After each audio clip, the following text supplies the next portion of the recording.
and welcome to Talk Ball, your weekly Premier League darts podcast coming to you every single Friday from now until the end of May. Just 2 weeks. 2 weeks remain in this Premier League season until we wave goodbye and look ahead to 2026. But don't fear, there's so many majors that are coming up during the summer, so we'll have so much content for you. My name is Harry Durham, and with me as always is two-time major winner Colin Lloyd. Coming up, we'll take a look back at all of the action from Aberdeen as Nathan Aspenol puts his name to another night in the Premier League season and goes a few points ahead of mighty Michael van Gerwen. And as always, we'll look ahead to the penultimate night in the Premier League season as the darts head to Sheffield. Do us a massive favour, subscribe to the channel just down below, give us a comment, give us a like. You know what to do because this channel is filled with so much amazing darts content. Colin Lloyd, how the hell are we? You know, we sort of go through some weeks and we're sort of a bit like, ugh, that's a bit flat, wasn't it? I tell you what, those Scots and those of us watching at home, we got treated to an absolute beauty last night, my friend. We certainly did. Good morning, Harry. It just erupted into life, didn't it? I mean, it was a battle, wasn't it, with Nathan Aspenol and MVG. There was so much to play for and so much on that game. But Nathan's clutch finishing took control of that match. And then he sort of like, he saw the finish line and thought, right, I'm going to push it. Michael sort of like tried to make a bit of a comeback, but then he sort of like dissipated sort of thing, really. Price and Bunting, what can you say about Price and Bunting? We'll talk about that more. The highlight of that obviously being a 9-dart leg. Dobie against Rob Cross. Rob just looked a little bit out of sorts, but good solid performance from Dobie. But then, Harry. Then. This is where, sorry Cole, I'm just going to come in there. Ladies and gentlemen, we have never, I don't think we've started a show yet where we're going to kick off with the quarter-final first. Cole, over to you, because I've got a lot to say and I want to hear yours first. Mate, listen, what can you say, Harry? I mean, there's 9 180s from Humphries, 110 average, and he's got beat 6-3. I mean, that's mad. I mean, in my time, Harry, you used to see some tidy averages, like you'd have around the 100 average mark, and you'd been sort of like mangled by Phil Taylor somewhere along the line, and you just think, I couldn't have thrown any better than that. But to have 110 average, and just a couple of little slip-ups on doubles, and well, it was just ridiculous. I mean, there was 1, 2, 3 legs Luke Humphries had where he had 2 180s in the leg. Luke Littler had a 180 and a 174 in the leg, a 180 and a 144 in the leg. That was the thing about it, Harry. Listen, where do you start? Where do you stop? One of the legs that Humphries had 2 180s in, he actually lost the leg because Luke Littler hit a 180 himself and took out a 144. It was just absolutely unbelievable. And do you know what? The nice thing about it is, it was played in such a nice way, Harry. It was, yeah. The two guys, they're good pals. They're both world champions. Number 1 and number 2 in the rankings, in the world rankings. Number 1 and number 2 in the Premier League standings. And they just went up there, Harry, and they enjoyed themselves. And you could tell they were enjoying themselves because it just flowed. Over to you. It's like I obviously sent you some expletives last night about just how I was feeling, quite a few. And obviously we won't report what was actually said because I don't think it's cancellation terms, but it's very people will judge me over the ways that I was describing this game. It's almost like I was melted into the sofa. You know when you come out of a crazy football match or a crazy darts match, and it's almost like an out of body experience. And you didn't mention it, but Littler, 115.96 average as well. You mentioned the slip-ups for Luke Humphries.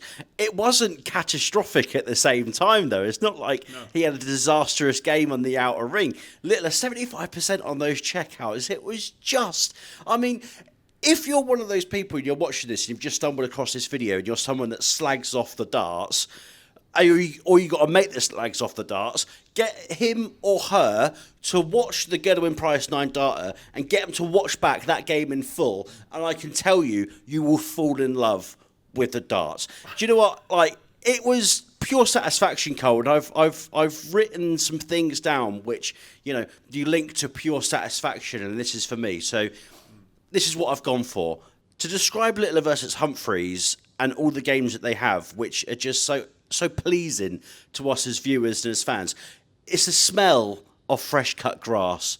It's the roast dinner your mum makes every single Sunday. It's the winning lottery numbers, no matter if you've won $1 million or you've won a couple of quid. It's the first sip of coffee in the morning. It's your mum and dad in the car turning into the McDonald's drive-thru when you don't think they're going to do it. It's your favourite film or favourite album that you always go back to. It's the girl that everyone wanted to kiss in school and you get to kiss her. It's the sun shining with the shades on. It's the sticky toffee pudding at Spoons.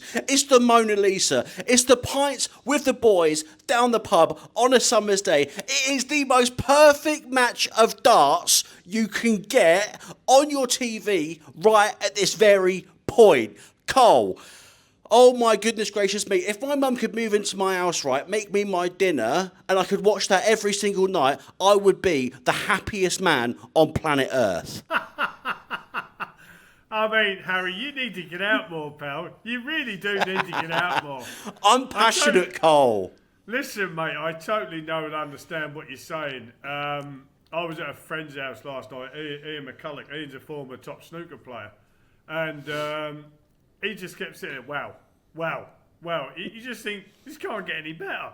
And it just kept getting better and better and better. I likened it to apple pie and custard. That's my input, Harry. Apple pie and custard. There's apple crumble actually in custard. Everybody loves a bit of apple crumble and custard. Yeah, it was just brilliant, Harry. I mean, the crowd were royally entertained. The fans that were sitting at home watching it were being entertained. The fans that were watching it in the pubs and clubs were entertained. Listen, that's what darts is all about. And do you know, Harry, if that's what we're going to get in the future when these two collide, because they're going to collide an awful lot over the coming years in majors and ranking events. Jesus, I can't wait. It's just going to be an absolute treat, because last night was nothing short of sensational. It was fantastic. It was brilliant. Great TV. It was brilliant. You could look over some of the great history and rivalries that we've had in darts. I mean, Phil Taylor's had a rivalry of pretty much every single person throughout different sort of decades. And you look at the averages that they're putting up, the numbers that they're putting up, the 180s. You speak about Luke Humphries getting 9 180s last night. I mean, this could go down, because we've got the longevity of it. This could go down as one of the best rivalries ever in, say, 20 years' time, if both of them are still at this top level. Oh, yeah, very much so, Harry. And listen, do you know what? It ended up being 6-3. One more leg, 7-3, 6-4. If this was at the match play, you've got all that, and say they could only clash in a final because they're 1 and 2. Harry, it's the first to 7 to 18, first to 18. You've got so more life left in it. That would be only the second break, one more leg, and we've already seen a barrage of 180s, 174s, high checkouts, and you're thinking to yourself, it just whets the appetite, doesn't it? You're licking your lips, thinking, roll on the match play. And if these two are in the final and they start playing like this, you're going to think, wow, it might even surpass the greatest final of 2005 where myself and John Park competed. It could even surpass that. And you know what the best thing about that is? That final, you took out the big fish, and I've got to mention this as well. Luke Humphries, and this is just how special Luke Littler is. Luke Humphries attempts the big fish, doesn't come off, and then Luke Littler doesn't even need to hit a big fish. Exhibition shot, just goes and hits it anyway, and gives it to some of the crowd. And do you know what? It's stuff like that where you can still have a laugh and a joke, make these exhibition shots at the highest level as well. The showboating, I love Luke Littler. I love Luke Humphries so much. And, we speak about so much about where the future of darts is going to be. And, I mean, if people are watching this and say your Jaden Walkers of the world and stuff like that. If all of these kids in the JDC, in darts academies and clubs as well, seeing that, I think, Cole, we are in a very, very good place for the future of this sport. Listen, mate, we definitely are. I think I've said it on here on many occasions, Harry, that I was very fortunate to go to the JDC event that was held in Gibraltar last year, at the latter part of last year. That was their World Championships and World Cup. Nations from all over the world, you know. And I was put on the back foot, Harry, and because of the talent that these youngsters have, boys and girls, absolutely fantastic, and that's where Luke Littler come from, and they use Luke Littler as this is what you could do, this is what you can achieve, this is what you can achieve. And listen, they stick to it. They stick to that task, Harry. Some of them, Harry, they're little kids, you know, and you think to yourself, you can't even reach the dartboard. And then all of a sudden, Harry, you see 140, ton, 85, something else out, and you think to yourself, God, even I don't want to play you. I won't want to play you. And I've got all them years of experience. But listen, Steve Brown and his team are doing a fantastic job with the JDC. Like I've just said, Luke Humphries has come through that system. Luke Littler, has come through that system. And look what he's doing, Harry. Look what he's doing. And there are, I don't want to keep saying it like this, there are so many more Luke Littlers, potential Luke Littlers, waiting in the wings. I don't want to say to get their opportunity, waiting to create their opportunity. They are doing all the right things at all the right times in all the right places. And it's not just about the darts, Harry. They get taught how to conduct themselves. And from what I saw when I went out there, I was very privileged to go out there with Winmore because Winmore sponsored the JDC. And I was in awe of it all. It was absolutely fantastic. And believe you me, Harry, like you've just said, the game is, and I'm going to say it as well, the game is in a very, very, very, very good place with the talent that's coming through. And I sort of mentioned it to you on the phone the other day as well, because me and producer Suze were down at Modus on Sunday for their influencer series. Jaden Walker, a name that I've already mentioned on this show, I've mentioned him many a times, 12 years old, and he's taken the darts world by storm. We had a little interview of him, which you can find on the talkSPORT Darts YouTube channel as well. And, you know, I think about when I was 12 years old, I was confident, yeah, but, you know, you're putting a microphone in front of this kid's face, and the confidence that he has at the age of 12, I was so shocked. Lovely, lovely kid. Tremendous darts player he's going to be as well. Tremendous darts player now. And it's just proof in the pudding, you know. They're, like you said about them conducting themselves, I was speaking to him and it was like I was speaking to an adult. Like, it was amazing. It really, really was. And I think you see those platforms like with Modus as well and what Jason Tame has created. If you're one of these young people and you're averaging very high and you're getting spoken about, I think those sorts of formats, like what Luke Littler did with Modus, won 2 titles there, playing in front of a crowd as well, you're on telly, you're on YouTube, you're on Pluto TV, I think it's one of the best ways that you can get that confidence and start performing in front of fans and people before when you're like 15, 16 and potentially going into these big competitions. Cole, I just want to stick with Littler and Humphries quickly because obviously it was made official this week, the pairings for the World Cup, and you've got some unbelievable players teaming up. We've already mentioned before, we spoke to each other about Danny Noppert and Jan van Veen. We know that Littler and Humphries will be representing England. I went through the stats like last night from years gone by because we always talk about Bristo and Lowe. I mean, winning 6 World Cups as a pair. Taylor and Lewis, a formidable force as well in the 2010s, winning 4 World Cups.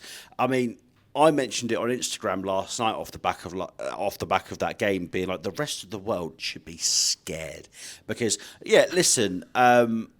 Australia's got a good lineup with Simon Whitlock, even though Simon's a bit older now, and Damon Heta, still a formidable force at the same time. I mean, you're looking at Luke Humphries and Luke Littler, and we are going to be comparing them to Bristow, Lowe, Taylor, Lewis. And I mean, I don't think that 4 titles for Taylor and Lewis and then Bristow and Lowe 6, I think they can overtake that, Carl. And if they both stick at it, they could surpass, they could win the World Cup for the next 10 years as far as I'm concerned. Well, it's a case of could, Harry. Possibly could. The thing about the World Cup... the thing about the World Cup, Harry, is playing pairs. Excuse me, is pairs. And the top players don't really play pairs anymore. So it's about gelling together. Doing the right things at the right time. You can't just think of yourself, you've got to think of your playing partner.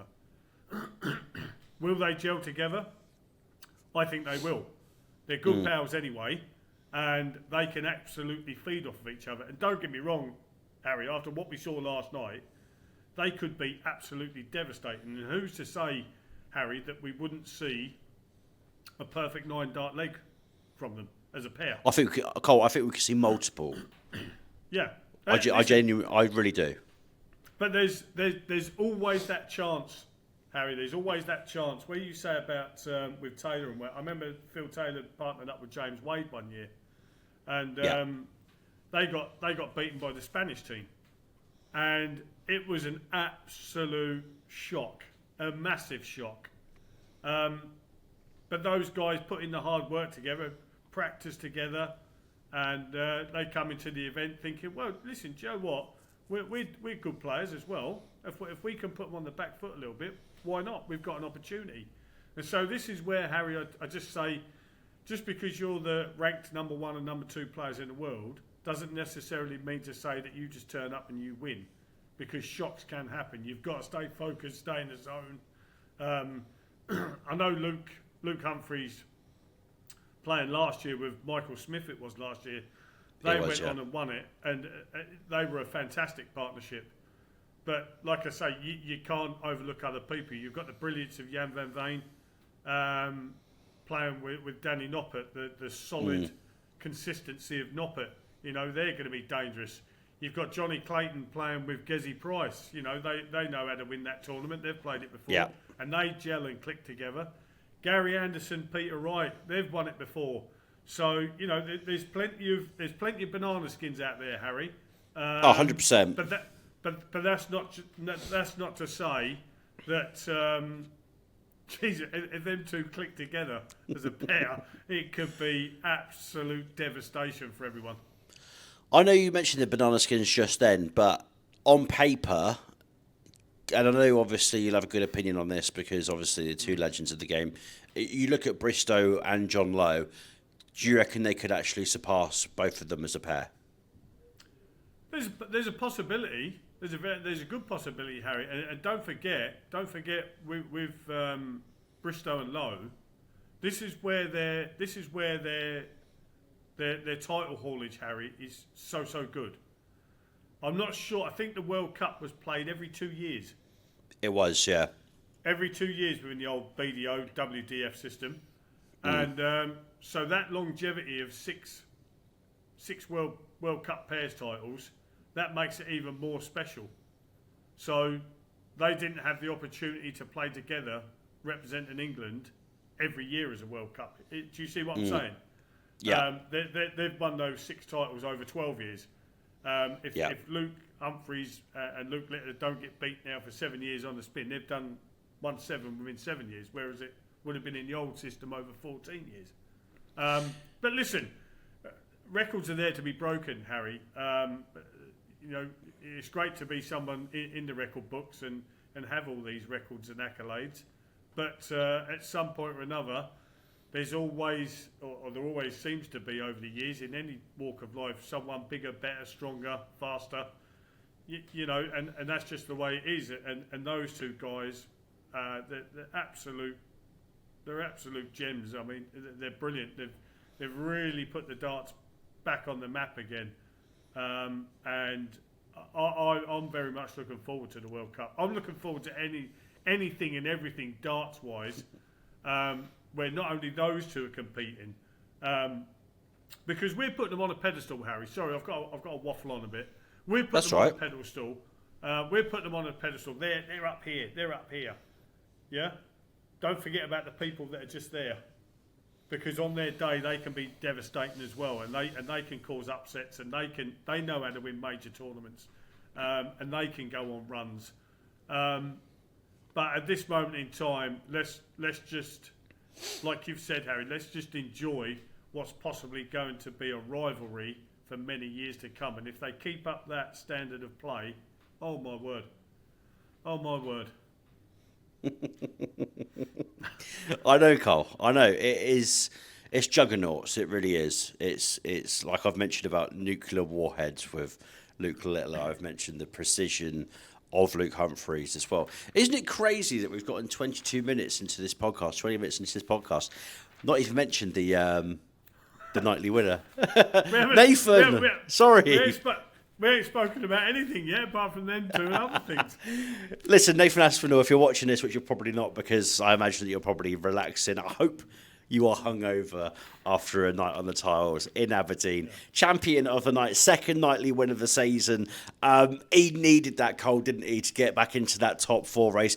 Overtaken Michael van Gerwen. And guess what? That first game was absolutely brilliant yesterday. He was clinical. You thought that Michael van Gerwen was going to come back into it. Some absolute messy darts from Michael.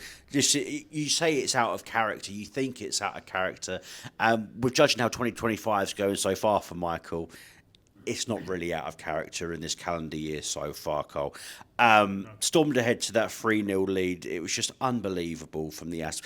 And over that last couple of weeks, he has looked like that man possessed. He has got that venom in his eyes. He's got those snake eyes, is what I will say about him. Something that I clocked, I don't want to be wrong about this, but something that I saw when they were both shaking hands was I think Michael sort of shook the referee and the marker's hands, shook John McDonald's hand. Obviously, John McDonald's always got a massive smile on his face.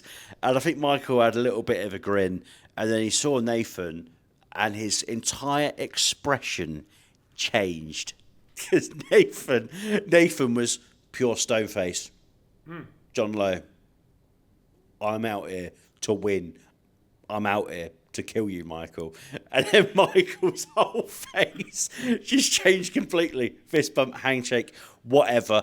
Cole, I know Vincent van der Voort's had a lot to say. He's always got a lot to bloody say about Michael van Gerwen. That's what we love about Vinny so much, because he's so outspoken and gives us these news lines. Vincent van der Voort said that Michael's really lacking in self-belief and has no aggression at the moment.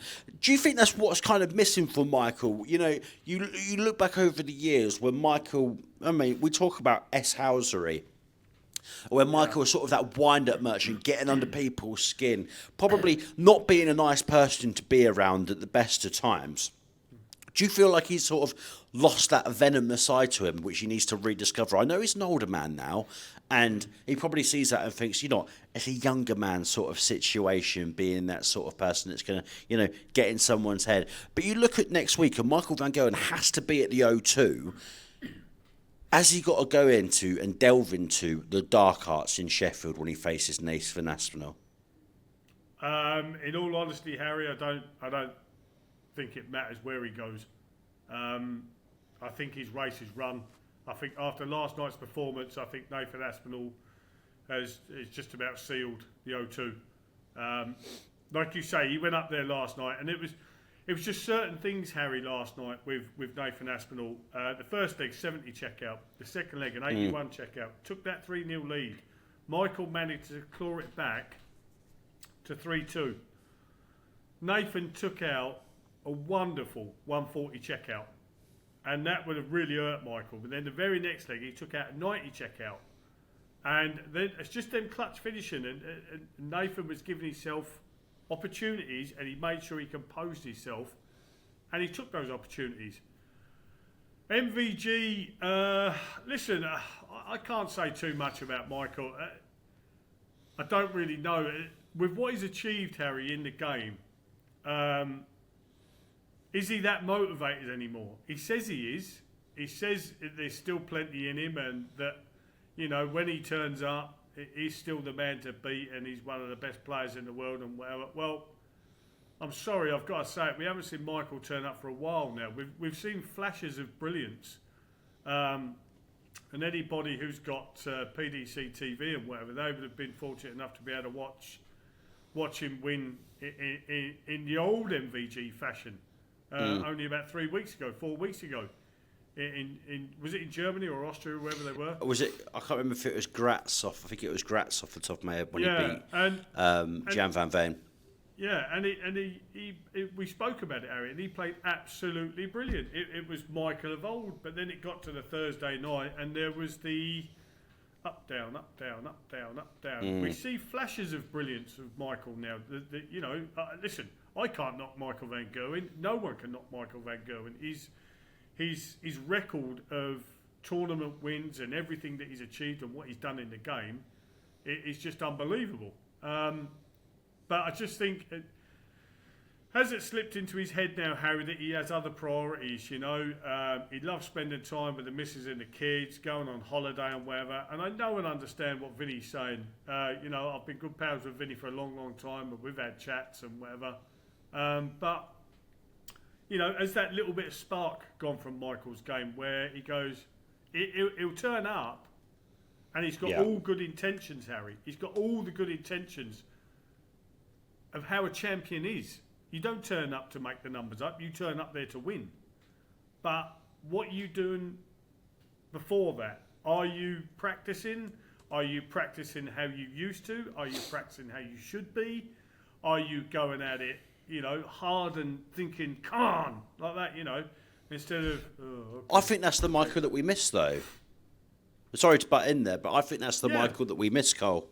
No, listen, I agree with you. I miss him. You miss him. The fans miss him because, Harry, Jesus, if you could have the two Lukes, MVG on fire, Gezi Price on fire, Asp on fire, Clayton on fire, I mean, it would just be absolutely unbelievable. But we've also got to remember, Harry, and people fail to realise this because people just tell you, it's just a game of darts. You get battle scars, Harry. You get battle scars. You get in wars on that dartboard, and it takes just that little bit. Takes that little bit more out of you. And a little chip, a little chip, a little chip, a little chip. All of a sudden, Harry, them little chips become a pebble.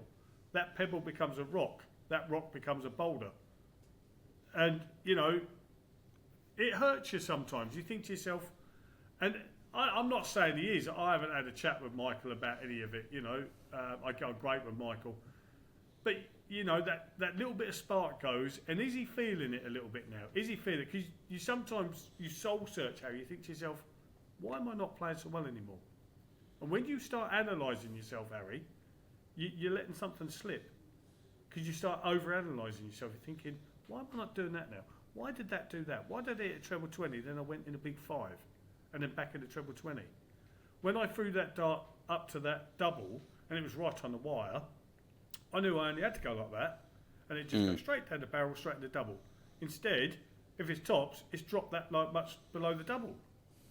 And it's that consistency, that focus, the practicing regimes and whatever. It all adds up, Harry. It all adds up, and Michael's just not firing on all cylinders at the minute. Is it going to come back? I don't know. I don't even think Michael knows if he's going to come back as the player that he once was.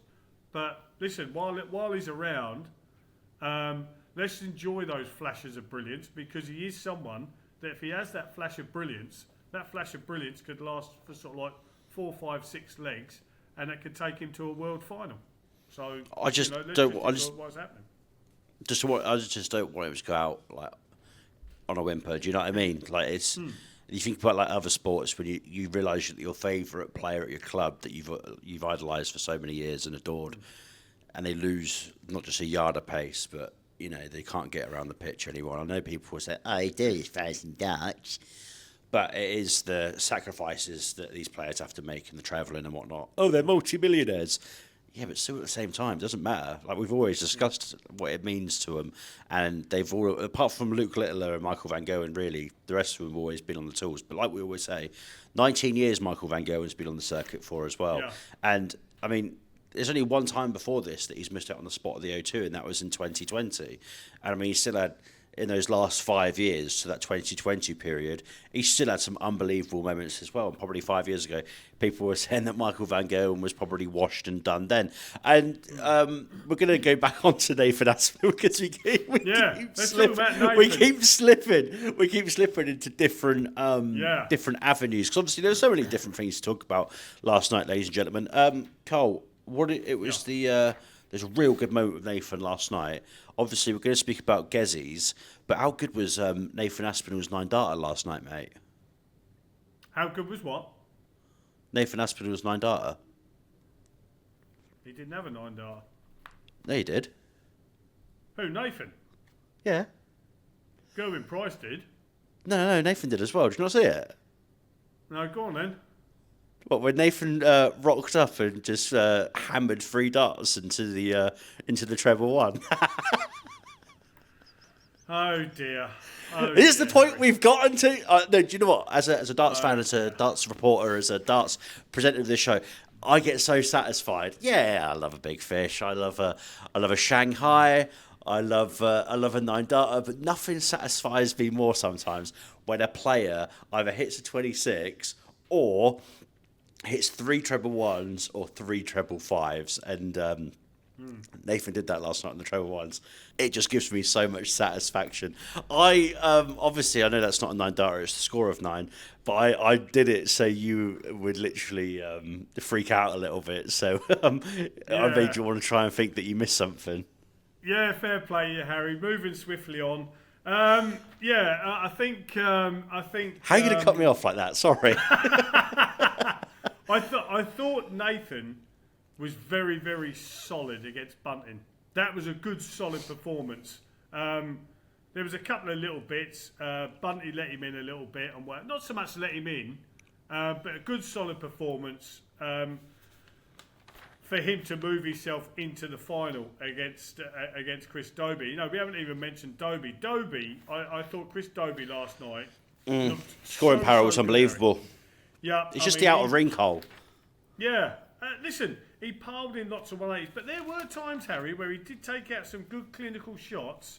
He did take out some nice shots, and he played exceptionally well. I mean, he could have actually rolled over and had his tummy tickled last night when Luke Littler started coming back at him. But he stuck in a good, solid decide and leg, and he deserved the final. But in saying that, Luke Littler did give him a few opportunities. But in the final, you could see it was a very edgy final. I know Nathan won 6-1. But I think Dobie had sort of like thrown his... Not Dobie, Chris had thrown his darts for the night to make it to the final. And it was as if the tank had run a bit dry. And Nathan just done what Nathan done all of last night. Just tried to keep it solid. When he got an opportunity, he took it. I think they had it was a 91 and a 93 average respectively. But I think it was a case of, I think Dobie, because he knows obviously he couldn't qualify. Dobie was playing for the 10k, and I think Nathan just wanted to play for the win because he knew it had taken 4 points clear of 5th place, and he didn't want to finish in 5th place again for the umpteenth year. But yeah, all in all, Harry, I think last night was... I thought it was a fantastic night of darts. There was some great stuff. Piles and piles and piles of 180s, Harry. But the 174s, how many 174s or 177s were it last night? It was just... Yeah. It was just great. It was just a great night of darts. And like you said at the start of the show, the last couple of weeks have been... just been a bit flat, you know, nothing to, you know, get you sat up and watching. Whereas last night, I just thought last night was great. It was a great night of darts, and we saw Nathan Aspinall sort of like, I'm not going to say cement his place into the O2, but he's done a good bit to try and do that. Like he said last night, he's got 1 foot in the playoffs at the O2. He's spoken about how it's his dream to play at the O2 as well. And, you know, we always hark back to it. It's been such a big conversation since the Premier League was announced. Nathan Aspinall deserved to be there. He's just there for the walk-on. You know those players that sort of like indirectly like slagged him off and said that he shouldn't have been there, I should have been there, yeah, great, blah, blah, blah. If Nathan Aspinall makes it, and he will, I think he will make it, he definitely will make it to the O2. To all of the people that sort of like slagged him off like on the tour and whatnot, what would you do if you were Nathan Aspinall? Do you reckon you'd send him a postcard of the O2 and just be like, hey, I may not have won it, but I actually got to the playoffs and you thought I was washed and done. Thank you very much. Or would you just go up to him at a pro tour on practice boards and be like, remember when you said that? Hey, look at me now. What would you have done, Cole? I think a lot of that has been said already, Harry, hasn't it? I think Nathan would have probably said a lot of that at the Euro Tours and Pro Tours, and he said a lot of it in interviews, hasn't he? I think Gezi Price has said the same. I don't, Harry, listen, I'd have certainly said something. I know would have had that. Of course you would have. But listen, they don't need to. They don't need to. As soon as it was, I've spoken about this before as well, Harry. As soon as it's picked. It ain't going to get changed. And listen, the two players that people were talking about was obviously Gezi and Nathan. And it looks like they're now both going to be in the semi-finals, and they're going to be at the main event down at the O2. And who's to say?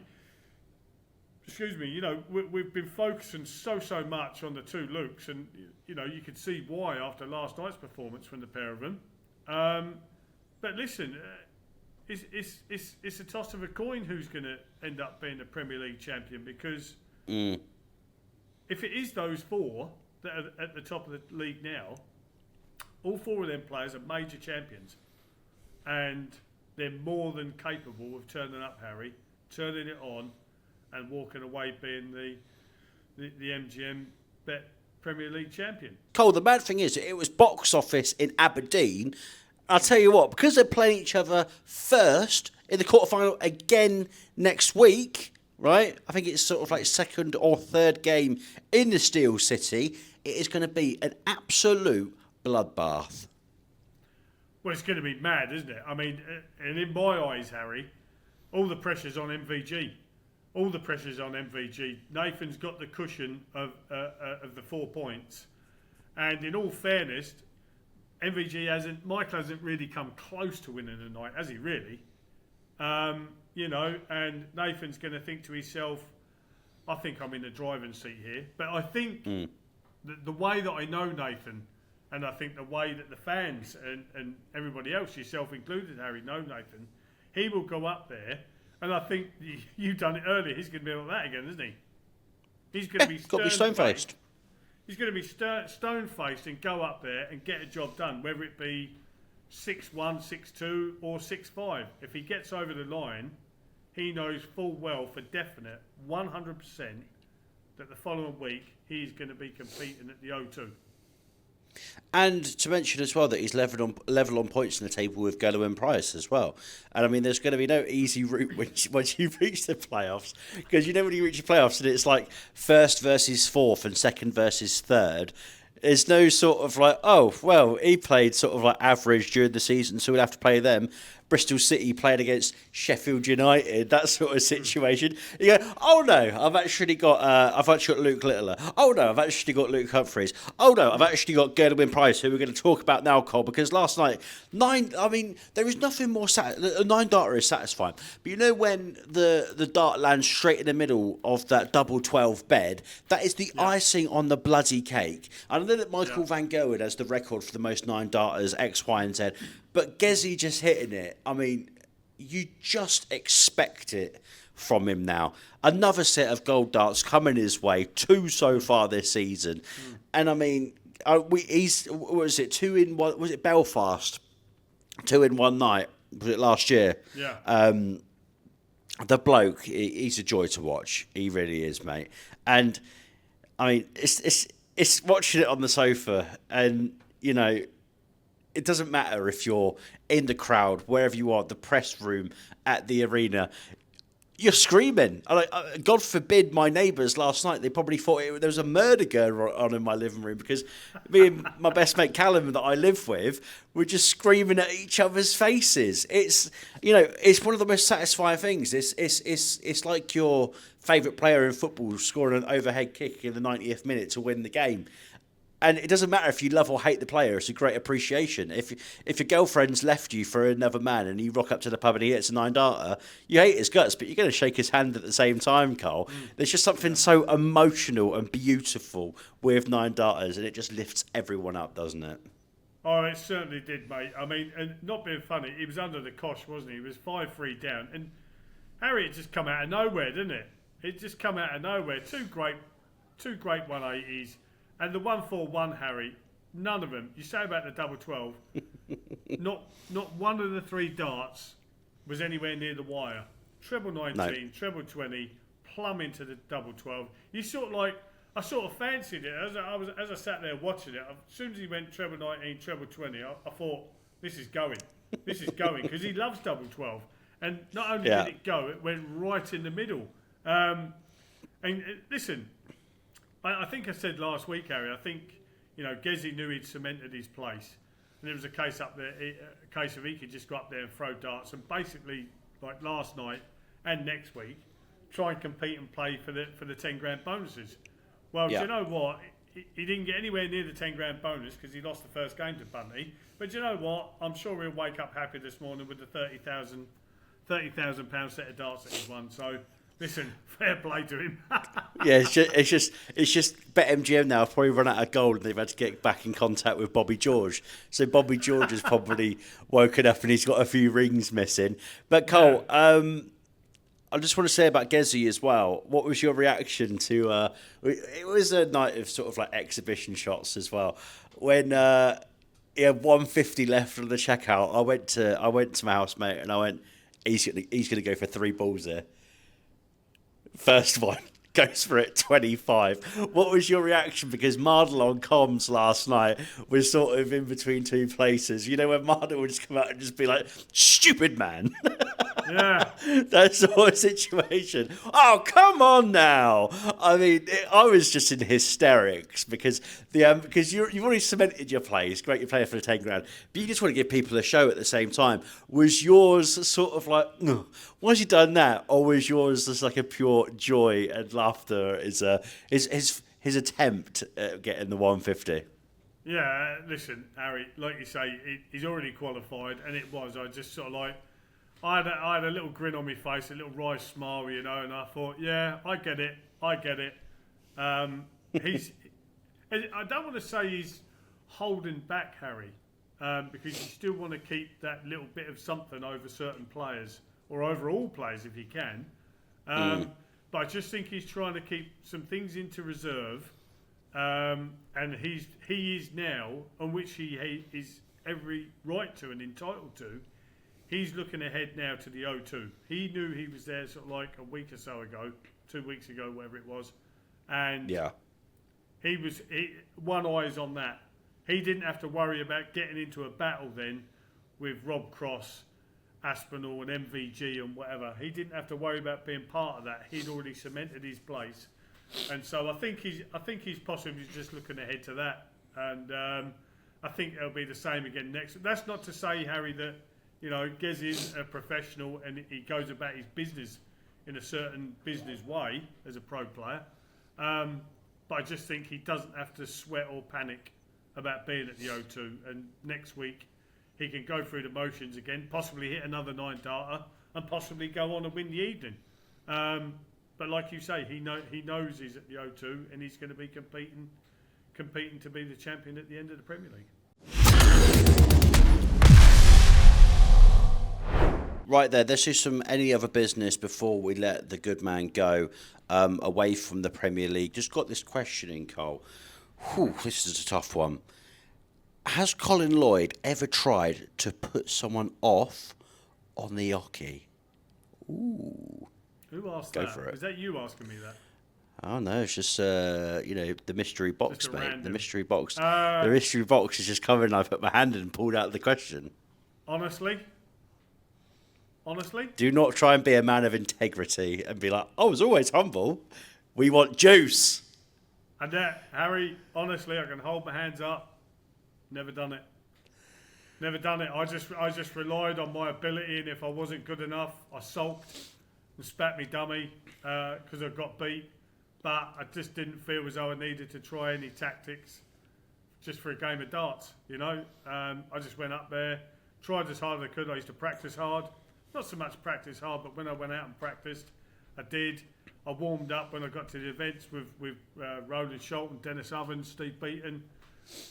We used to sit with each other and whatever, chat. And if I drew one of those guys, it was just a case of, right, I'm going to get up and I'm going to have a go. I didn't feel the need, Harry.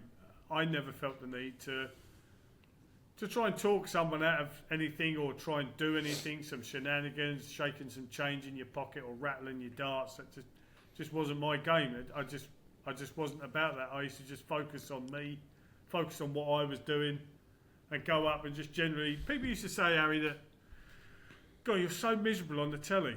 I said, well, I'm being funny. I said, I'm at work. You know, not everyone's happy in their workplace. I said, it's not a case of not being happy. I said, I'm focused. I'm sort of like concentrating on what I'm doing. But basically, Harry, no, I never done anything to try and put anyone off. Exhibitions, you just have a bit of fun and you put them off and give them a little push and whatever when they're going for a win and double against you and whatever. But no, didn't do it, mate. Didn't do it. Sorry to disappoint our listeners, but no, I never done it. Yeah, I mean, it's the last time Cole gets booked. Say Phil Taylor's free next week to co-host. Brilliant. Cole, is there actually a follow-up from the mystery question as well? How has a rival tried to put you off? Like, you mentioned the change in the pocket. I mean, was it Justin Pipe a couple of years ago was got criticised for coughing behind someone at the Worlds? What's the lengths that someone has gone to put you off? If it's the change, flicking their darts about in their fingers. I mean, I remember playing. I was in the semi-finals of the World Championships, and the game we were playing our good friend Peter Manley. Of course. And there was one bit where Peter got a bit of a lead on me, but I started coming back at him, and I think I got it to. I think it was 4 sets all. And the thing about with my dart setup, Harry. A lot of people that still use the stem and flight. I mean, you've got ones now that we obviously brand out there. They're called fusions, and the stem and the flight are all one piece of plastic sort of thing. But I've always been one, Harry, to use the stem and the a loose flight. Well, I never had on a ring on it. I'm explaining this to you. You know exactly what I'm talking about. The ring is it holds the flight in very tightly, or the metal tops, they hold it in very tight. Well, I never had any of that, and so when I was throwing it, I used to get a little bit of grouping. When you're playing on a hot stage, sort of like the stem would open up a little bit. Of course, my flight kept popping out, so I was walking up to the board, and Russ Bray, 140, like that. Of course, I had a flight on the floor, pick it up, put it in. And when we got to a break, it was 4 sets all, and Peter had obviously had a word, so he didn't actually say it to me. And Peter can't deny this, he knows he'd done it. 4 sets all, we're off at a break. Peter's gone back up on the stage, scurried back up onto the stage on there, and Russ Bray comes up, he goes, Lloyd, can I just say, can you just watch your flights? And of course, me being me, I can't use the Essex language that I used. But I basically looked at Russ, I said, what do you mean watch my flights? What do you mean? He goes, well, you were walking up to the board and it's putting Peter off because you have to keep picking up your flights. I said, well, Russell said, I can't help my flights coming out, you know. And I turned and looked at the stage. I looked at Peter, and I just wanted to go up on there. And bearing in mind, Harry, at the time I was about 18 stone, and I was grafting. I was a bit of a lump. I just wanted to go up there, smash my fist into the middle of his face, and push him off the stage. And Peter's already explained this all to you. He got me. Oh, yeah. He got me. He knew he got me. But I said to him afterwards, I said, if that's what you have to resort to beat me, I said, that's pretty sad, actually. Bearing in mind, Harry, I'd only been on the scene 3 years. I'd only been on the circuit 3 years. But I said, if that's what you have to do to try and put me off, I said, so be it. And there started a respectful but love-hate relationship with myself and Peter over the years. But listen, the best of frenemies, I'd say. Yeah, I mean, Harry, you've got to have things like that. You have that in sport in general. You have that. You have it in general workspace. You know, I stack the shelves better than you, or I type quicker than you, or something like that. You know, and listen, I always respected Peter, always have. You know, he's a major champion. He's won umpteen tournaments around the world. But we get on so much better now that we don't both compete against each other. Quick mention as well, just want to say big congratulations to Cam Crabtree, who'll be coming up for an interview next week as well. 3 development tour titles last weekend. We'll be doing an interview with him next week as well. Ross Smith, Smudger, he's had an incredible 2025 Players' Championship 16. 3 whitewash victories, 2 9-darters in one day. Good stat that I saw after that day as well. Highest leg winning percentage in a Players' Championship history. Smudger is 8th. Phil Taylor is 1st. Phil Taylor dominates, obviously, the majority of that bloody top 10 because, yes, he's the greatest player of all time. A player is sat in 6th spot, just below Phil Taylor and above Ross Smith. Who do you think that player is, Cole? Because I'll say that Taylor leads it with 91.3%, but there's a random bloke that's sat in 8th spot. Who do you think that might be? Just cosy between 7 or 8 Phil Taylors and a single Ross Smith. I don't know, MVG, Anderson, something like that. It's Colin Lloyd with 83.7%. That was in 2009. And Cole, I think it was in Chicago. He doesn't even remember. He doesn't even know that he's part of that stat as well. Do you know what? I mean, do you know what, Harry? Where you've just said that, I do remember winning the Players' Championship in Chicago, and I also remember I played exceptionally well. I remember playing exceptionally well in Chicago. Yeah, I do remember that because, well, I remember it, Harry, quite simply because going over there, I think I won the, you've got cricket, American cricket, and they love it, and they love telling you how good they are. And a good pal of mine, Darren Young, Darren was the American #1 for years. Darren stands about 14 foot tall, and he's that's why he's called the daddy. He's a big lad, you know, but a great dart player and a very, very good friend.